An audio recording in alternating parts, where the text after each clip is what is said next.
Ecotone is, संक्रमिता क्या होती है? Option A, a populated area, option B, the bottom of lake, option C, a zone of transition between two communities, या option D, a zone of developing communities. एक दूषित क्षेत्र, किसी भी तालाब का निचला स्तर, a zone of transition between two communities यानी किसी भी दो समुदाय को बदले जाने वाला क्षेत्र, एक क्षेत्र जहाँ पे किसी समुदाय का विकास हो रहा हो। तो यहाँ पे सबसे पहले ऑप्शन ए की तरफ देखते हैं, अ पॉपुलेटेड एरिया। ये उत्तर बिल्कुल गलत है, क्योंकि एक पॉपुलेटेड एरिया को हम कंटेनमेंट जोन कहते हैं या कंटामिनेटेड जोन कहते हैं। ऑप्शन बी ये भी नहीं होगा।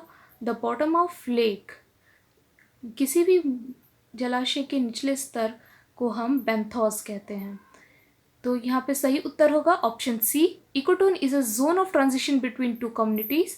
फॉर एग्जाम्पल, उदाहरण के तौर पे समझते हैं। मान लीजिए यहाँ पे एक रेखा जो है वो दो भागों का भाग कर रही है। एक भाग के इस तरफ जलाशय है, भाग के इस तरफ कोई ठोस ज़मीन है।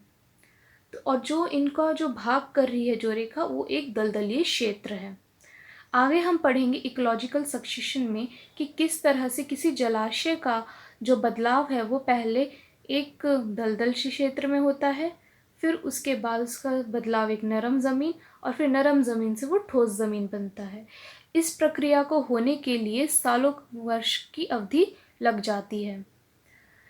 यहाँ पे जो इकोटोन में जो शब्द आया है, एक टोन, जिसका मतलब होता है ट्रांजिशन यानी कि बदलाव।